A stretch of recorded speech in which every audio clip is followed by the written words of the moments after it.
My name is John Rood, and I'm the chairman of the Jacksonville Classical Academy.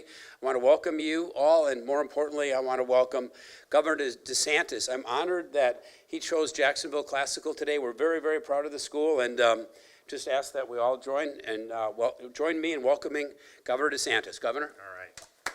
Well, thanks so much.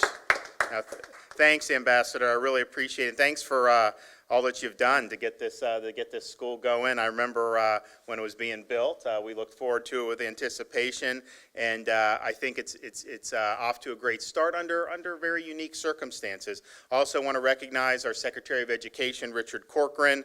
We also have Dr. David Withon, head of school for here at the Jacksonville Classical Academy, and we have two teachers from the Academy, Nick Barker, a fifth grade teacher, and Hattie Anthony, a kindergarten teacher. So thank you all for being here.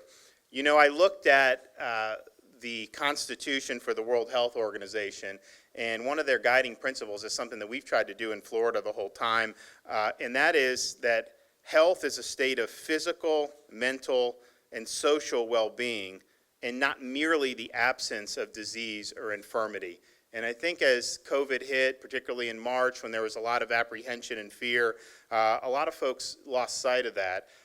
But when we looked at what was going to go on with our school system this year, we knew that the physical, mental, and social well-being of our kids required us to provide them with the option of in-person learning. And so in July, I told the commissioner that this was one of the state's top priorities. All private and charter schools needed to be able to open and operate as a matter of right, regardless of local rules. And we wanted all 67 counties, their school districts, to offer in-person instruction. Now, we were giving parents a choice to opt for continued distance learning if they wanted to, but we knew that we needed to get kids back in the classroom. And the evidence was abundantly clear then, and it's obviously even more clear now, that schools are not drivers of spreading coronavirus, and schools need to be open. It is a bad public health policy to have schools closed. And so today, all 67 counties in Florida are open for in-person instruction, including Miami-Dade County and Broward County. We have more than 60% of students in Florida, 1.8 million, are receiving in-person instruction. And if you talk to superintendents, talk to Richard, we have a lot of parents who want to get their kids in person. Now, some districts made them make a choice, and you had to stick with that for a little bit, but we're not seeing very many parents say, I don't want them in person, I want them to go virtual. Once they're in and the schools are operating, most of the parents are looking at, okay, how do I now get my kid in person? But we have to face the facts. There was gaps in learning that were that built up over March, April, May, and June. Of course, over the summer, although we did work to get summer instruction available for many, many students. But having the kids back in now in many parts of the state, you're talking about 2 months that the kids have been back in. And I think that that's something that we can look. And now pretty much everyone acknowledges that having schools is open is the right thing to do. You've had all these different media publications that have looked at it, and they wanted to say schools are bad. I mean, that was more of their orientation. But it doesn't matter if it's in Asia, Europe, United States, all across the Sun Belt, all across other parts of our country, we've seen that having in-person instruction is vital, and it's something that needs to continue. We're also happy that fall sports resumed here in the state of Florida and all 67 counties. That would not have happened without the state's backing. In fact, there were many people saying that this was going to be a big problem. Actually, it would have been a big problem to deny all our student athletes the ability to compete. I've been able to attend a football game and a girls volleyball game, and Casey and I look forward to getting out to some other events as we go. But I think what you've seen here at the Classical Academy is really a great example of leadership. I mean, the teachers here were chomping at the bit to get back into the classroom because they understood their students needed them. And you have the percentage of students here on free or reduced lunches. What is it? It's pretty high, right? It is. It's over 50%. Over 50% free and reduced lunch. And so we had a situation where a lot of the affluent families, they could hire tutors, they could do pods, and God bless them for doing that. I don't begrudge anyone for doing that. But a lot of our low and middle income families, they didn't have that option. And so they needed to be able to have their kids in school. And so I think that a lot of our charters really led the way, a lot of the private schools, because they did not have to deal with political opposition from the union. And the union filed lawsuits. They've gotten totally dismissed out of hand those bogus claims. But their goal was to keep kids out of school, and they were wrong. And we can say that the charters and the privates did a great job, and so many superintendents throughout the state of Florida worked very, very hard because they had to deal with a lot of this political movement, but they put their kids first. And so I'd say up and down the state, we have some of the best superintendents in the country. So I'm really, really glad to be able to be here. You're going to hear from some of the teachers. You'll hear from Richard a little bit more about some of the things that are going on. But I think we can say this. Going forward, whatever the future may hold, school closures should be off the table. They don't do anything to mitigate COVID, but they do cause catastrophic damage to the physical, mental, and social well-being of our youth. Let's not repeat any mistakes of the past. I also look at some of the other things that we're doing in terms of COVID, and again, keeping this idea of health being not simply the absence of disease, but also physical, mental, and social well-being. We've applied that in terms of supporting our at-risk population. And we've done a lot of mitigations to support particularly our elderly population, not just in nursing homes but beyond. But I think that this principle was really shown to be very, very important in terms of what's happened with long-term care visitation. When the pandemic was really getting underway in March, we and many other states limited visitation because they didn't want the disease getting in. It's obviously very deadly when you're talking about elderly folks with a lot of significant underlying health conditions. And I think it did prevent the disease from getting in, but it also came at a cost because you were separating people from their families. We'd send in iPads, there would be different types of window visits, but that's just not the same. And so it was pretty clear to us as the summer wore on that this was really causing a lot of loneliness, despair, and that we needed to get these families reunited. And so we convened a task force, including with a great lady from here in Northeast Florida, Mary Daniel, and we had a plan to get the visitation open again.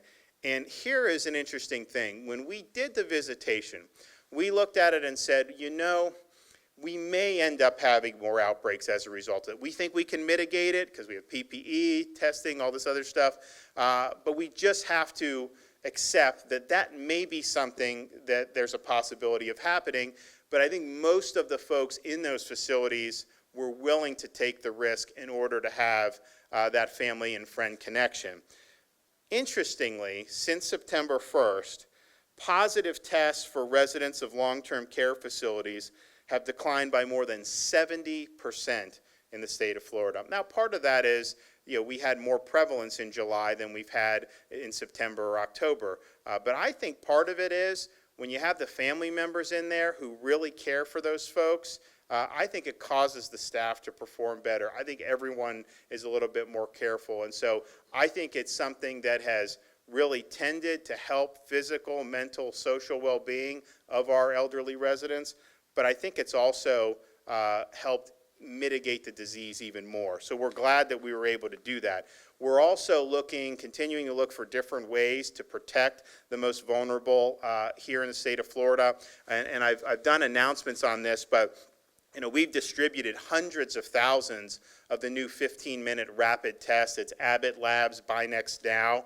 This is a test that all you need to do, you put the reagent in, you do the swabs, put it in, close it, and you get the result in usually less than 15 minutes. So this has been sent, the HHS is sending hundreds of thousands directly to skilled nursing facilities, and then the state of Florida is taking our allotment, some of our allotment, sending it to all long-term care facilities. They'll be able to do spot testing of the staff or even routine testing of the staff. And they also can use it to help with visitation. Now, we didn't require them to do that because when we were doing this in August, we didn't necessarily have unlimited rapid testing capability. We had some machines that were being delivered in skilled nursing facilities, but we didn't want to get in a situation to say, okay, go get a PCR test on Monday, and then you'll get the results back 3 days later, and then you can go into the facility. Well, who knows whether you got infected in those 3 days. So we decided, let's just focus on mitigation.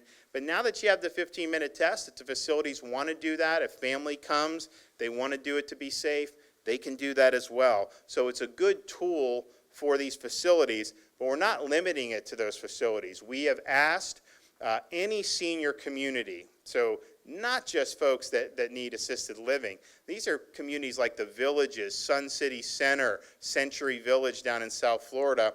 If you want it, we're going to send all these tests. So it's the same concept. If they want to use the test to be able to facilitate more family visitation, maybe they want to do it if they're going to have different types of events, they're going to be able to do that. And so anyone that is interested in that, we do have an email rapid test for seniors at em.myflorida.com, and you can request it, and we will send those to the community. But these are very easy to administer, and you get a good result. They're not 100% accurate, but they're pretty close, and we think that it's a good thing. The other thing we're looking to do, particularly for our most vulnerable residents, is get these therapeutics out as soon as they're ready. So what's happened is many people probably saw that when Donald Trump was infected, they gave him an antibody cocktail from called Regeneron.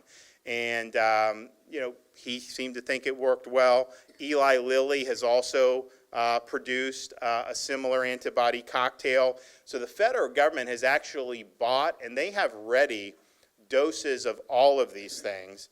And as soon as either one of them or both get emergency use authorization, they're going to send it, most likely, I talked to Secretary Azar, most likely through the states.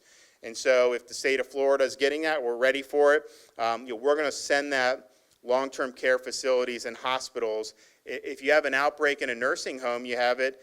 HHS thinks you can give the antibody cocktail to any resident who wants it, who may not have been infected, maybe even as a prophylactic. So I think these therapeutics have been really underrated. We hear a lot of talk about the vaccine. Hopefully we'll get a vaccine, but even successful, not every vaccine is going to be 100% successful. And so to have therapeutics where if someone does get infected, you can reduce the severity, that will take a chunk, hopefully, out of mortality and let people recover better. So we're working really hard to make sure that gets out where it needs to go. And we also recognize that there's other health needs other than just simply dealing with coronavirus. Many people know that a lot of folks have been scared to go in and seek medical attention. ED visits for heart and stroke dropped dramatically in March. They still haven't fully recovered. Obviously, heart attacks and strokes are still happening, so we want people to feel comfortable to go in and to get that tended to, because those are really, really significant health problems that if they're allowed to build, you're going to have way worse outcomes as a result. We've also seen a big decline across the country, but including here in Florida, in cancer screenings. We have a 33% decline in adult cancer screenings and a 44% decline in child cancer screenings per the folks who are on Medicaid in Florida, which we have easy access to that data. But I think you're going to see some similar for the broader public. I know HHS and CDC have looked at it for the nation as a whole. You've seen the decline. And so if you think you have millions and millions of people nationwide who've not gone in to get screenings for cancer, they don't pick up some of these in certain situations, that is going to really lead to some significant health problems down the road. So we want people to go in and get their cancer screenings. We're going to be working, and also immunizations for children, down 18% in the Medicaid program year over year. Again, that's going to be something that is going to be very, very problematic. And so we're going to be looking to do more messaging along the lines of don't let coronavirus detract from you getting the type of health care that you need. And then finally, in terms of health, is mental health. This is really caused a lot of problems in terms of mental health. We know CDC has said up to 25% of young adults have contemplated suicide in recent months. That is a major, major red flag. I have identified some additional funding from the CARES Act, so we're going to have an announcement on that hopefully very soon about ways that we can continue to fortify mental health efforts in the state of Florida, because I think it's really, really important. And I think this is a kind of a broad-based crisis like we've really never seen before. But again, it's something that isn't going away. Also, I think that plays into it is the economy. You know, we've worked hard to allow businesses to rehire people. I think we've regained almost 650,000 jobs. Of course, you know, we lost a lot, particularly in leisure and hospitality.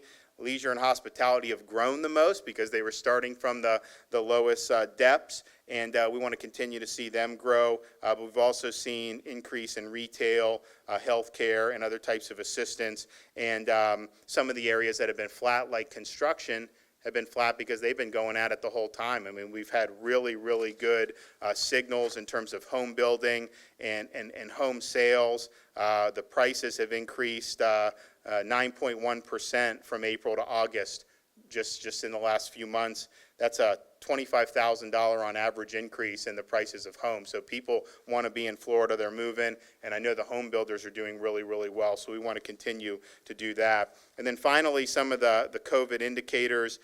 We look at the emergency department visits for COVID-like illnesses. You know, that's been very, very stable at much lower levels than what we saw in June and July, and so we continue to keep an eye on that. The number of COVID-positive patients that are hospitalized and being treated for COVID. Yesterday's numbers were an all-time low for us, ticked up a little bit back today, but we've basically been in that kind of 2,000 patient range now for several weeks. Probably aren't going to go too far below that, just because with an endemic virus, you know, you're still going to have occasional infections or cases, just like we do in seasons with other types of things. So we look at that.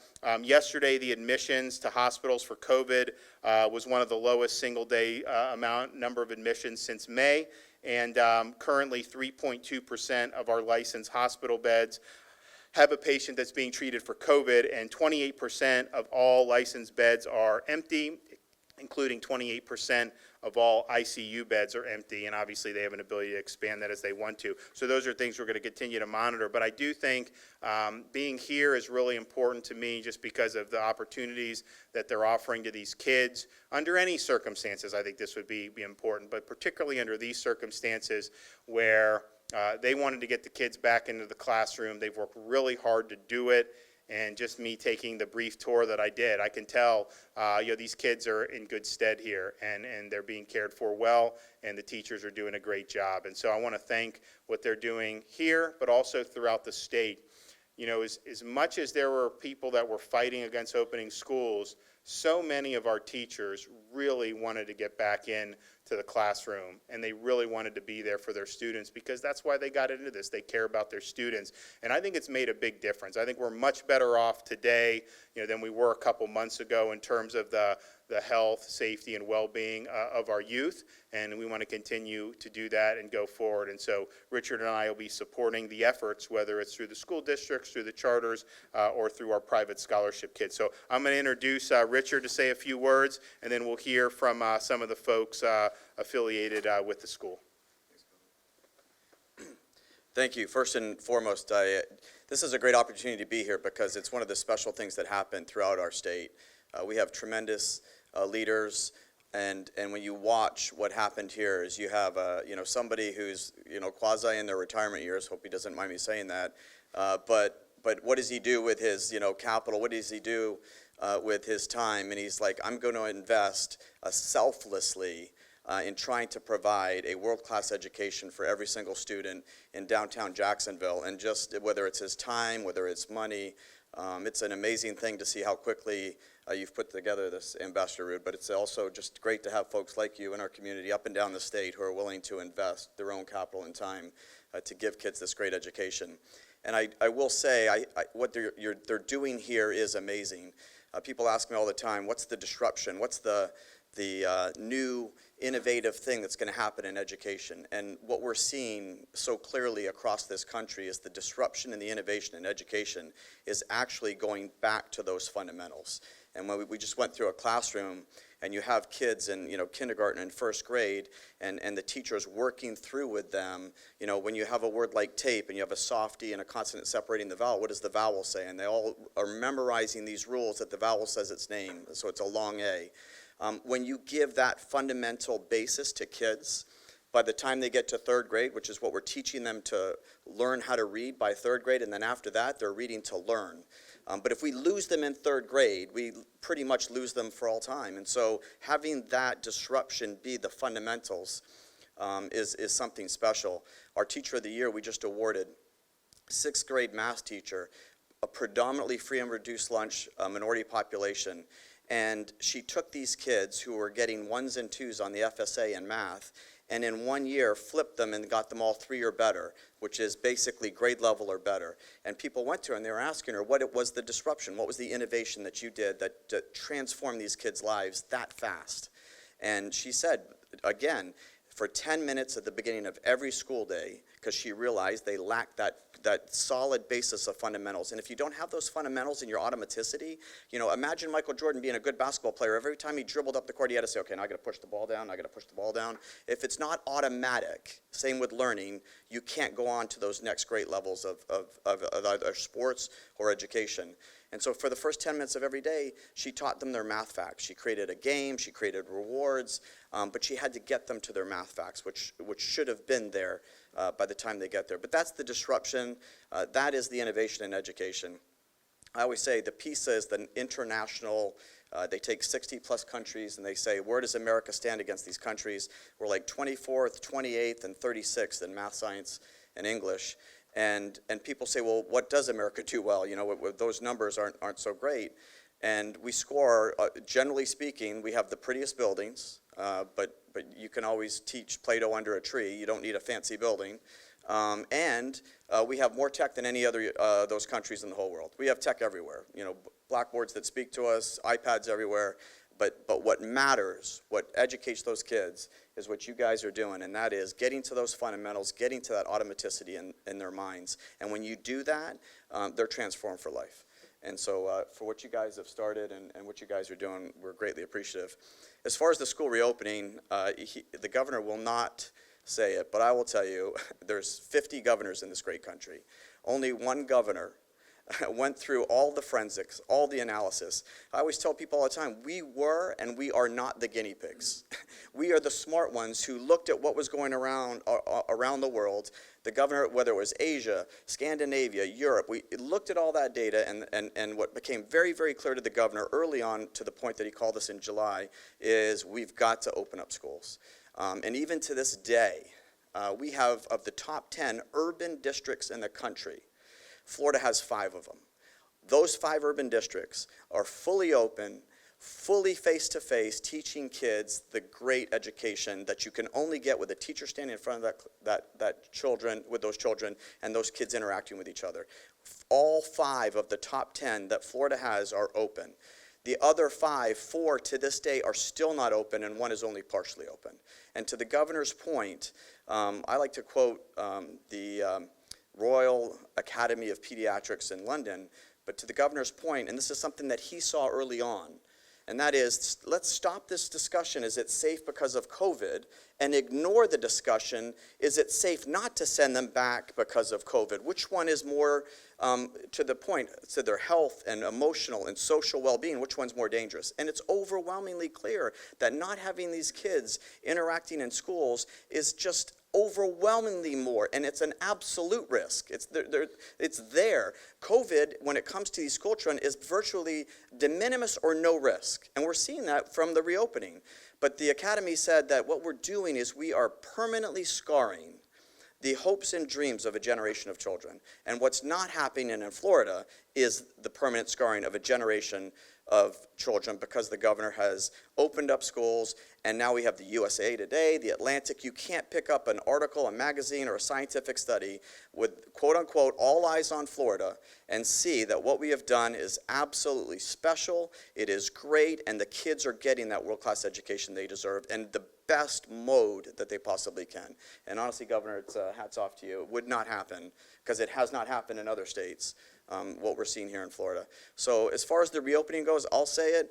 It has been an absolute overwhelming success to date. We're still vigilant every day. We're still making sure that we're looking at that data and making good decisions, but the children in Florida are getting what they deserve, and that is a world-class education available to them, and it's up to their choosing. And so with that, I do want to introduce the head of school here, and have him talk a little bit about just that innovative, disruptive model that they're doing here, and how they've got the kids back in the classroom and face-to-face learning and doing a great job. So with that, please welcome Dr. David Withen.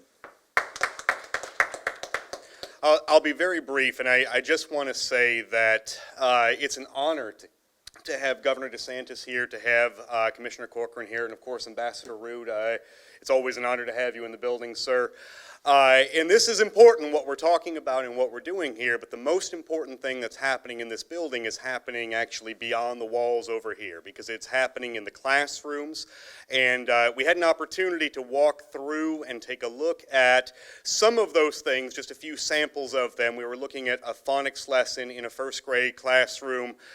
We were talking to some first graders who were finishing their lunch and getting ready for their own phonics lesson. We had the opportunity to stop in on a Latin lesson in sixth grade a little bit earlier.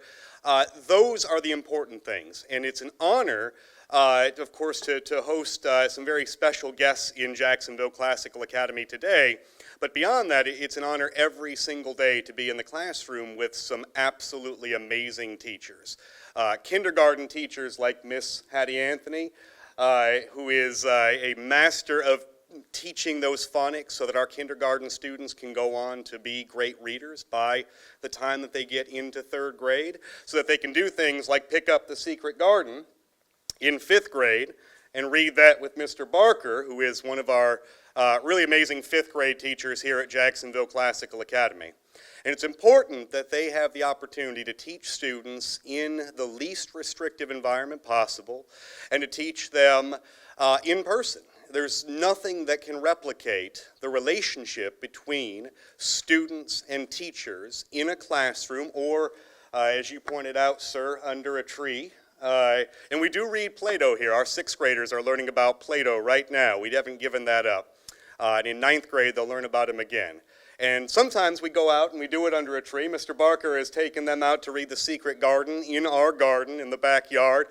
But the important part is that we're doing it together, right? We're not doing it via video screen. We're not doing it with plexiglass between us. We're not doing it 6 feet away from each other, but that we are doing it in a way that is both reasonable and safe and meets the needs of all of our students. And so I want to give Mr. Barker and Mr. Anthony just a brief opportunity to talk about the things that they're doing in their classrooms and why it's important that we have that opportunity for teachers to do what teachers do best. So, Mr. Barker, please. Thank you. I'm honored to be with men and women like you and get to celebrate education. I'm not an expert on policy or health, and so I can't really comment on any of those things, but I knew that if students were going to be coming into our building, that it was my job to make sure that they were safe and felt confident to learn and felt loved. I know growing up, I learned better when I knew that a teacher cared about me. And so I've learned that building relationships with students is the best way to build a rhythm of learning with them. Just this morning, every now and then we do something called a Socratic dialogue, which is an opportunity for our students to learn discourse, greatly needed in 2020 in our time. And so even our fifth graders are learning how to engage in discourse with each other. And just this morning, we had some Socratic dialogue that was focused on a picture of the bridge in Selma, Alabama, that the late Congressman John Lewis walked and has written and spoken about so many times. And one of the things that we were talking about was his quote, which I'll paraphrase. Basically, he said that they spilled a little bit of blood on that bridge. This is his quote. They spilled a little bit of blood on that bridge, but that there's still a long way to go. That we haven't gotten there. There's still a journey to travel or a distance to go. And I love teaching because I think that education is the means of taking that journey. And so my fifth graders are going to be the ones carrying the torch someday when it comes to engaging in the things that are right and good, true and beautiful, which is something we try to emphasize here at Jacksonville Classical.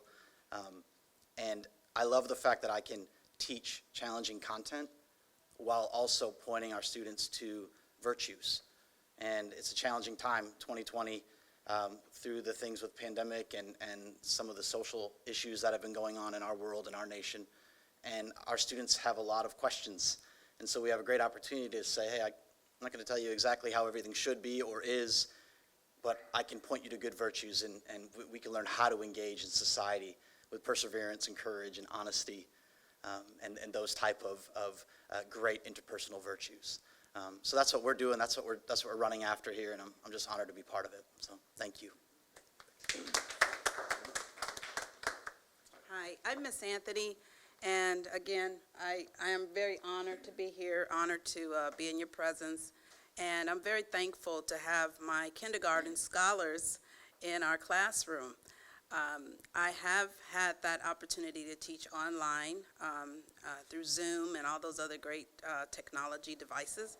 And there's nothing like being in the classroom and actually connecting with the student and looking them in the eye and enjoying their responses. So that's what we're doing. We're doing a lot of great, innovative activities, learning so many different things, literacy, math, science, geography, history. It is wonderful. We were just talking about the different types of clouds, and we were able to actively create the clouds by moving around with our bodies. We're using our senses to actually have those students understand many different concepts. So it's just wonderful to be here, and I'm very excited about what we're doing, and I love to see student growth, so I can't wait to see what they're going to do at the end of the year and how far they're going to grow. I know they are going to grow, and we were just talking about perseverance. Everyone is not going to move at the same time, but we have to be patient, but we will get there, and they all understand that, and again, I'm thankful and glad that we were able to be here. Thank you. Thank you. Well, thanks again to the teachers for all the hard work that you're doing. We really, really appreciate it. We've obviously appreciated it from the beginning. I mean, the biggest thing we did the last legislative session was take Florida from the bottom half of states for average minimum salary for teachers and bring us in, we are number 5 now, bring us top 5. And so it was something that was very, very important to us to not only recognize that, but to make sure that we're continuing to attract qualified and quality folks who really care about their students. But I could tell you, just having gone through this, to see so many of you step up and really be there for kids who've been in need. It's been a very difficult time for our youth, and seems like they were not always on the forefront of a lot of people's mind. I think that's regretful, but I think we now know we need to have these kids in school, need to have them enriched. And then finally, I'll just say, I know we're in a different part of the state, but we do have a Florida team playing in the World Series tonight, so I just want to wish the Tampa Bay Rays the best of luck. If they're able to win that, then I think Tampa Bay is title town USA, because you got to bet on Tom Brady making it to the Super Bowl. I would never bet against Brady, so it could be a very exciting few months for the folks on the. What's that? That's what I'm saying. They won the Stanley Cup, and then if they win the World Series, that's enough for Titletown, I think. And then you have a chance to have a home team play in the Super Bowl, which would be unprecedented. But I think it's been pretty exciting. So best of luck to them. I know it's been a little bit different type of season, but if you hoist the trophy, you hoist the trophy, and it counts just the same.